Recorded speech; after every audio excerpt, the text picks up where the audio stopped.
Proportionnalité, donc l'exercice numéro 1, on compare la consommation de deux voitures V1 et V2.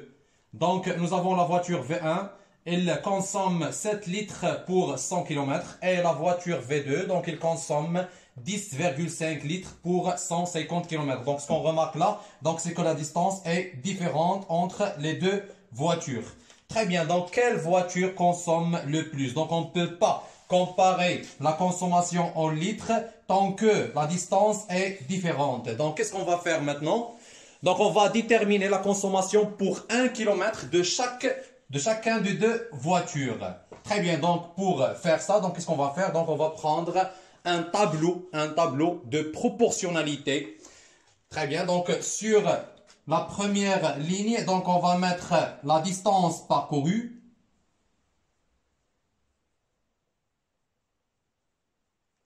Parcouru par kilomètre. Et pour la deuxième ligne, donc c'est la consommation. La consommation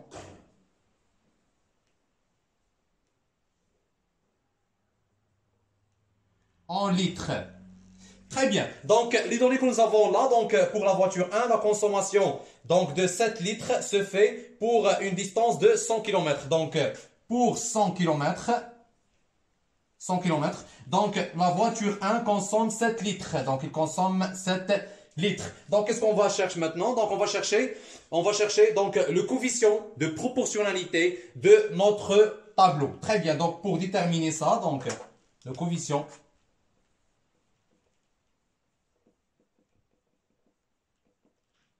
de proportionnalité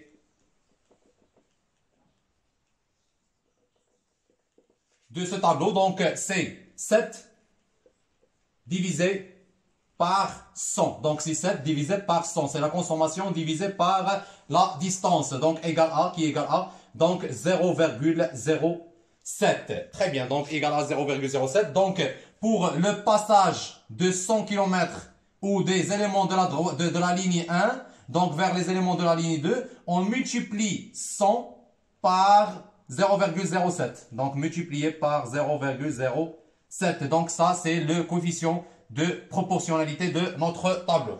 Très bien. Donc si on va prendre par exemple, on va chercher donc la distance. Donc pour la distance 1 km, pour 1 km, quelle est la consommation de la voiture pour chaque kilomètre? Donc pour 1 km, donc 1 multiplié par 0,07 égale à 0,07. Donc, pour chaque kilomètre, la voiture V1 consomme 0,07 litres.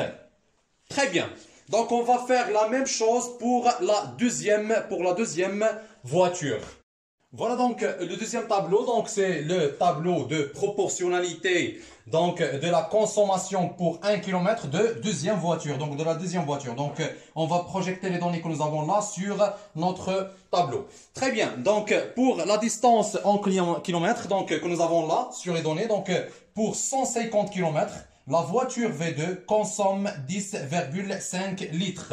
Très bien. Donc, pour 150 km, la voiture consomme 10,5 litres. Très bien, donc on va déterminer le coefficient de proportionnalité de notre tableau. Donc le coefficient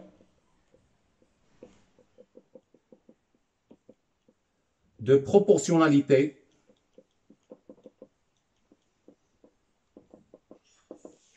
donc c'est 10,5. Donc c'est la consommation divisée par la distance. Très bien, donc c'est 10,5 divisé par 150 qui est égal à 0,07. Donc fois 0,07. Donc ce qu'on remarque là, donc c'est que les deux voitures, elles ont le même coefficient de proportionnalité, c'est-à-dire qu'ils consomment la même, donc qu'ils ont la même consommation pour la même distance. Donc pour 1 km, donc 1 multiplié par 0,07 égale à, donc c'est 0,07. C'est-à-dire que pour 1 km, la voiture V2 consomme 0,07. Et pour la première voiture, donc pour 1 km, donc la voiture V1 consomme 0,07 litres.